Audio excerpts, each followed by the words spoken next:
I'm going to be doing 2 spoken word poems for you. This first one came about this summer when I was teaching a spoken word workshop for some middle schoolers, and they all shuffled into the room every day with their iPods in, really quiet, and they didn't talk to each other for the first couple weeks, or days. It was only 2 weeks long. But after a while, we started writing poems about oppression and how they all felt they'd been oppressed in some form or another, and they wrote some really profound things. And then afterwards, we asked them, how do you think you can change what you just said? And they didn't really have an answer, and then they all kind of left. And we worked on that in the next week, but this is a poem for them because they all had some really profound things to say, and I think by voting and also by taking big money out of politics, the things that they want to see change can change, but they need to know that. So, people, pick up a pen, pick up a notepad and write. Not just young people, but all people, because when you write, you can do it for free. You can do it on anything.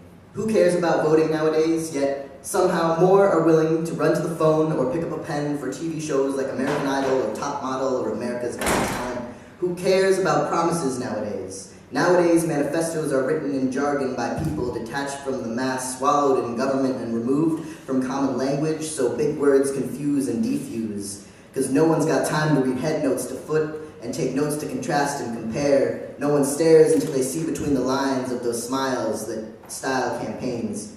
iPods deafen as stress threatens and isolation are problems no one else can understand. Nowadays, we are all different and unique, but difference is a fear for survival, so nobody shares or trusts. We move through the world in silence, writing crimes against our person on the insides of our rib cages, so our partners are shocked when they pry open our chests to find our hearts.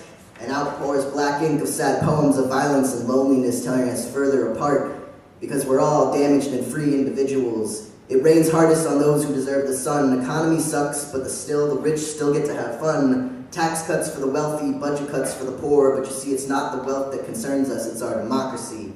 Public school districts across the state and nation face agonizing deep decisions about how to pair budgets drained by economic inflation, the result of a combination of poor bipartisanship or poor cooperation. If our leaders don't listen to each other, why would they listen to our advocation? If we live in a society that depends on clandestiny, anonymity, and carcinogenicity, then we hide our knowledge ourselves and spread lies like our cancer. Misinterpretation leading to religious and cultural clashes. Everyone is screaming theirs is the answer when nobody is questioning them in the first place. Should we blame our leaders or should we blame the system? Point fingers at the president or the ones who elected him? Point fingers at Democrats or Republicans? Or do we point fingers at ourselves? Is the decline in democracy our fault? Is it our fault that there are less people who speak their minds than the number of victims of physical assault? By default, we blame those who have higher authority, but the blame truly goes to those who fail to speak their minds effectively. A tree falls in a forest and no one is around to hear it. Does it make a sound? You speak your mind and no one is around to hear it. Does it make a sound?